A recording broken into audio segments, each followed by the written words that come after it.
Hello everyone and back again with a new video. So friends, आज के video में हम लोग डिस्कस करने वाले हैं 10 things that you must know before buying barb fishes. Barb fishes ऐसी फिशेस होती है जिसको हम लोग को बहुत सारा बिहेवियर नहीं पता होता है, और जब भी हम इस बार्ब फिश को अपने टैंक में लेके आते हैं, हमारे पास कोई भी पहले से फिशेस होती है, उसको देखते हैं बहुत ज़्यादा चेस करती है, मारती है, या फिर कुछ बार्बी फिशेस अगर 2-3 बार्ब फिशेस बाय करके लेके आते हैं तो देखते हैं वो लोग एक दूसरे में बहुत ज़्यादा फाइट करती है, वो लोग मरना स्टार्ट हो जाती है। तो इसलिए आज के वीडियो में हम लोग 10 ऐसा चीज़ के बारे में डिस्कस करने वाले हैं। अगर आप बार्ब फिश खरीद रहे, टाइगर बार्ब्स वगैरह खरीद रहे हैं, तो ये चीज़ आपको ज़रूर से आपके नॉलेज में होना चाहिए, जिससे कि आपको अपने टैंक में किसी भी तरीके का प्रॉब्लम ना आए। इसलिए ये वीडियो को कम्प्लीटली पूरा देखिएगा। बट आज का वीडियो स्टार्ट करने से पहले अगर आप मेरे चैनल पर न्यू है तो प्लीज़ मेरे चैनल को सब्सक्राइब कर लीजिएगा। नीचे रेड कलर का सब्सक्राइब है, दबा दीजिए, तोड़ दीजिए, लेकिन सब्सक्राइब हो जाना चाहिए। उसके साथ ही साथ नोटिफिकेशन बिल को भी ऑन रखिएगा, जिससे कि आपको मैं आने वाला हर वीडियोज़ का अपडेट मिलता रहे। तो चलिए अब आज का वीडियो शुरू करते हैं। तो चलिए बात करते हैं सबसे पहले पॉइंट के बारे में। वो है बहुत ही ज़्यादा शॉकिंग है, ये छोटी सी फिश बड़े इत्मीनान से 10 इयर्स तक भी रह सकती है, लेकिन एट एन एवरेज हमारे एक्वेरियम में 2 से 3 साल तक रहती है। अब आप लोग इसका रीज़न पता करिएगा क्यों, और उसके बाद नीचे कमेंट डाउन कीजिएगा। लेकिन ये आप लोगों को इन्फॉर्मेशन होना चाहिए कि ये छोटी सी फिश है जो बड़ी बड़ी फिशेज नहीं कर पाती है, वो ये छोटी सी फिश 10 इयर्स तक रह सकती है। इसलिए मैं आप लोगों को बस यही सजेस्ट करता हूँ, इस फिश का अच्छे से, इस फिश का नहीं किसी भी फिश का बड़े अच्छे से टेक केयर वगैरह कीजिए, क्योंकि ये सारी फिशेस का अगर आप अच्छे से टेक केयर कीजिएगा तो आप लोगों को भी बार बार फिश शॉप जाने का ज़रूरत नहीं होगा, वहाँ से नया नया फिशेस बाय करने का ज़रूरत नहीं होगा। क्योंकि यही फिश एक बार आप सोच सकते हैं बाय करके लाने के बाद कितना ज़्यादा लॉन्ग टाइम तक आप लोगों के साथ रह सकती है। सेकेंड नंबर पे आता है, ये फिश जो होती है बहुत ही ज़्यादा हार्डी होती है। ये फिश 2 हफ्ते तक मैक्सिमम बिना खाए बड़े इत्मीनान से आपके टैंक में रह सकती है। इसका मतलब हम लोग को बहुत बार कई बार प्रॉब्लम होता है, अगर हमारे पास टेट्रा फिशेज है, बार्ब फिशेज अपने टैंक में, तो हमको बहुत ज़्यादा टेंशन लगा रहता है कि ये सारी फिशेस को अगर मैं छोड़ के जा रहा हूँ 4 दिन के लिए, 5 दिन के लिए, 1 हफ्ते के लिए, तो क्या ये सारी फिशेस मर जाएगी? ये सारी फिशेस को क्या फ्रेंड्स को दे दूँ, फिश शॉप में दे दूँ? बहुत लोगों को इस टाइप का प्रॉब्लम आता है।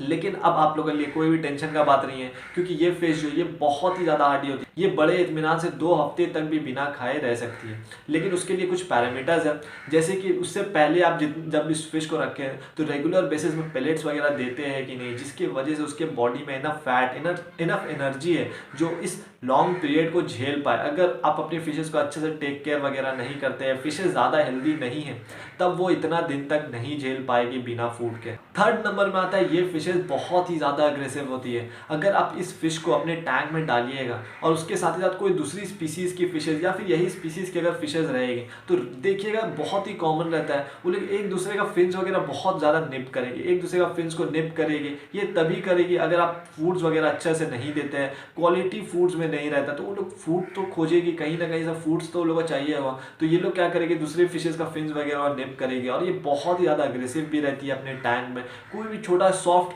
अगर स्लो स्विमिंग फिशेज वगैरह डाल दीजिएगा, उसका तो हालत ख़राब कर देगी मार के। इसलिए ये फिशेज बहुत ही ज़्यादा अग्रेसिव होती है। इसको जब भी अपने टैंक में रखना है तो बड़े अच्छे से एडजस्ट करके रखना है। आगे भी बताएंगे क्यों, क्या क्या चीज़ करना है, लेकिन बस आपको अभी यहाँ पर यही चीज़ जानना है कि ये फिशेस टैंक के लिए बहुत ही ज़्यादा अग्रेसिव होती है। फोर्थ नंबर पे आता है, इसी से रिलेटेड, ये फिशेस कम्युनिटी में रहना पसंद करती है। अगर ये फिशेस को 2 या 3 क्वान्टिटी में अगर अपने टैंक में डालिएगा, टैंक छोटा वगैरह रहेगा, तो देखिएगा वो सारी फिशेस में बहुत ही ज़्यादा फाइट होगा। एक कमज़ोर वाली को रेगुलर बेसिस में चेस करते रहेगी जब तक वो मर ना जाए। इसलिए ये इस फिश को अगर आप बाय कर रहे हैं तो ह्यूज क्वांटिटी में कीजिएगा, जैसे कि मिनिमम भी 10, 12, 15 इतना सारा क्वांटिटी में बाय कीजिएगा। तब देखिएगा ये सारे फिशेस के बीच में फाइट होगा, तब भी होगा, लेकिन बहुत कम होगा, मतलब थोड़ा सा चेस करेगी, स्टॉप हो जाएगी, रुक जाएगी। उसके बाद ज़्यादा हार्मफुल फाइट जो होता है वो नहीं होगा। लेकिन वही अगर आप 2 या 3 एक छोटे से टैंक में रखिएगा तो डेफिनेटली आप देखिएगा लोग रेगुलर बेसिस में चेस कर रहा है, और एट द एंड जब तक उस फिश को मार नहीं देता तब तक वो देखिएगा वैसे ही उसको परेशान करते रहेगा। इसलिए यहाँ पर आपको बस ये चीज़ जानना है, ये जो फिश है ये कम्युनिटी फिश है, इसको कभी भी अकेले रखने का कोशिश मत कीजिएगा।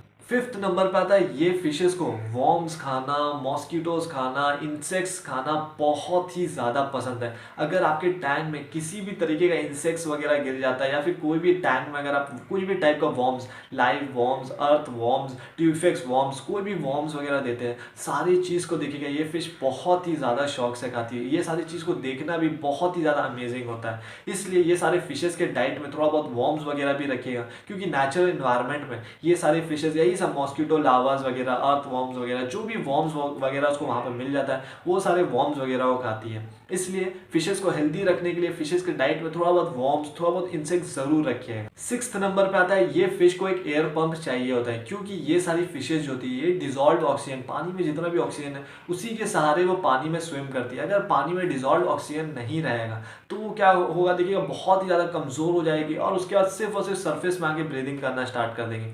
इसलिए पानी में डिजॉल्व ऑक्सीजन होना बहुत ही ज़्यादा इंपॉर्टेंट है। फ्रेश पानी जब डालते हैं तो उसमें थोड़ा बहुत स्टार्टिंग में ही हम लोग ऑक्सीजन रहता है, इसलिए स्टार्टिंग के टाइम पे वो रह लेती है। लेकिन वैसे ही 2 घंटे, 3 घंटे, 4 घंटे बाद जैसे ही पानी का डिजॉल्व ऑक्सीजन खत्म हो जाता है, वो आपके टैंक के साइज के ऊपर में भी डिपेंड करता है कितना क्वांटिटी पानी है। अगर कम क्वांटिटी पानी है तो उसमें जल्दी ऑक्सीजन खत्म हो जाएगा, और जैसे ही ऑक्सीजन खत्म हो जाता है उसके बाद आप देखिएगा आपकी फिशेज जो वो सरफेस में आके ब्रीदिंग कर रही है, ये सारी चीज़ की वजह से भी आपकी फिशेज बहुत ही ज़्यादा तेज़ी से मरना स्टार्ट हो जाएगी। इसलिए अगर आप ये फिश रखे हैं, ह्यूज क्वान्टिटी में रखे हैं, तो टैंक में एक एयर पंप होना भी बहुत ही ज़्यादा इंपॉर्टेंट है, और उस एयर पंप को 24/7 रन करना है, जिससे कि ये सारी फिशेज को डिजॉल्व ऑक्सीजन जो है वो मिलता रहे। सेवेंथ नंबर पे आता है ये सारी फिशेज बड़े इत्मीनान से 1.2 इंचेस तक भी ग्रो कर सकती है, मतलब कि 3 सेंटीमीटर तक भी बड़े इत्मीनान से ग्रो कर सकती है। इससे बड़ा भी मैं कई बार फिशेज वगैरह देखा हूँ फिश शॉप में, पता नहीं वो लोग कैसे क्या फीड वगैरह करते थे, लेकिन इससे भी बड़ा मैं देखा हूँ एक्चुअल में। और ये फिशेज जब इतनी बड़ी हो जाती है तो बहुत ही ज़्यादा ब्यूटीफुल लगती है देखने में। इसलिए भी अगर ये फिशेज को बाय करने का सोच रहे हैं, अगर आपके पास टैंक छोटा है तो आप मेक श्योर कीजिएगा कि आपके टैंक में ये सारी फिशेज 1.2 इंचेस तक भी ग्रो हो सकती है। इसलिए टैंक को हमेशा बड़ा रखिएगा, ज़्यादा छोटा टैंक में मत रखिएगा। ज़्यादा छोटा टैंक में रहने से तो मे भी हो सकता है वो लोग एक दूसरे को बहुत ज़्यादा परेशान करें, चेस करें, एक दूसरे को बहुत ज़्यादा हार्म करें। इसलिए ये सारे फिशेज के लिए एक बड़ा टैंक होना, लगभग कम से कम भी 2 फीट का टैंक होना बहुत ही ज़्यादा इंपॉर्टेंट है। 8 नंबर पे आता है ये फिशेज, जैसे कि हम लोग जान रहे हैं कि ये फिशेज बहुत ही ज़्यादा हार्डी होती है, उसके साथ ही साथ ये फिशेज बहुत ही ज़्यादा अडेप्टिव भी होती है। ये अगर आप काफ़ी सालों तक इस फिश को अगर अपने साथ रखिएगा तो ये देखिएगा धीरे धीरे धीरे धीरे करके आपके हिसाब से आप जो जो चीज़ उसको प्रोवाइड कीजिएगा उस हिसाब से वो देखिएगा धीरे धीरे अपने आप को ढाल लेगी। ये भी बहुत ही अच्छा है बिहेवियर है इस फिश का, जिसके वजह से भी हम लोग को ज़्यादा प्रॉब्लम नहीं आता, क्योंकि वो फिश अब हम लोग के हिसाब से वो कम्प्लीटली ढल गई है। हम लोग को देखिएगा ज़्यादा परेशानी नहीं आएगा, वो हर चीज़ को पहचान जाएगी, हर चीज़ को समझ जाएगी कि कब क्या हो रहा है, पानी वगैरह चेंज हो रहा है। बहुत ही ज़्यादा अडेप्टिव फिश है। इस फिश को अगर आप अपने टैंक में रखने का सोच रहे हैं तो मैं आप लोगों को बस यही सजेस्ट करूँगा, प्लांटेड टैंक्स वगैरह बिल्ड कीजिएगा। प्लांटेड टैंक्स में ये फिशेज बहुत ही ज़्यादा हेल्दी रहती है, बहुत ही ज़्यादा लॉन्ग लाइफ तक भी रहती है। इसलिए अगर आप इस फिश को बाय करने का सोच रहे हो तो ज़रूर बाय कीजिएगा, आपका जो एक्सपीरियंस है वो बहुत ही ज़्यादा अच्छा होने वाला है। 9 नंबर पे आता है ये फिशेस जो होती है इसको वार्म वाटर बहुत ही ज़्यादा पसंद है। अगर ठंडे पानी में रखिएगा तो ठंडे पानी में ये फिशेस देखिए रेगुलर बेसिस बड़े तेज़ी से मरना स्टार्ट हो जाएंगी। कई बार ये अडेप्ट हो जाती है ठंडे पानी के लिए, लेकिन मैं आप लोगों को बस यही रिकमेंड करूँगा ठंडे पानी में मत रखिएगा। धीरे धीरे क्या होता है, बहुत बार अगर ठंडा पानी रहता है तो वो धीरे धीरे अपने आप को अडेप्ट कर लेती है। लेकिन अगर ठंडा पानी है उसमें अगर आप इंसेक्ट्स वगैरह फीड कर रहे हैं या कोई भी चीज़ फीड कर रहे हैं, नॉनवेज वगैरह फीड कर रहे हैं, तो उससे क्या वो फिशेस खा तो लेगी लेकिन उसके बाद उसको डाइजेस्ट नहीं कर पाएगी, इंटरनल पैरासाइट्स वगैरह हो जाएगा, फिशेस बहुत ज़्यादा तेज़ी से मरना स्टार्ट हो जाएगी। ठंडे पानी में फिशेस का कलर एकदम फेड हो जाएगा, देखिएगा बहुत ज़्यादा एक्टिव नहीं रहेगी जैसे कि वो पहले गर्म पानी में एक्टिव रहती थी।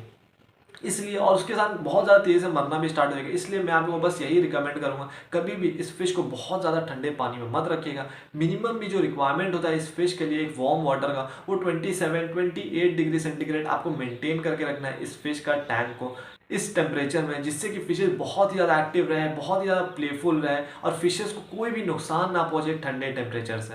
और 10th नंबर पे आता है जो कि सबसे बड़ा प्रॉब्लम होता है इस फिश को रखने का, वो होता है ये लोग एक दूसरे का टेल्स वगैरह बहुत ज़्यादा निप करती है, मतलब ये लोग एक दूसरे का टेल्स वगैरह बहुत ज़्यादा बाइट करती है। ये भी एक बहुत ही ज़्यादा बड़ा प्रॉब्लम होता है इस फिश का। अगर इसके साथ आप कोई भी दूसरी फिशेज वगैरह रखिएगा जिसका फिन्स वगैरह बहुत ज़्यादा बड़ा है तो उसका देखिएगा धीरे धीरे कर पूरा टेल्स को गायब कर देगी। यहाँ तक कि ये लोग अपने भी एक दूसरे का टेल्स वगैरह खाते रहती है। ये एक बहुत ही बड़ा प्रॉब्लम होता है इस फिश का।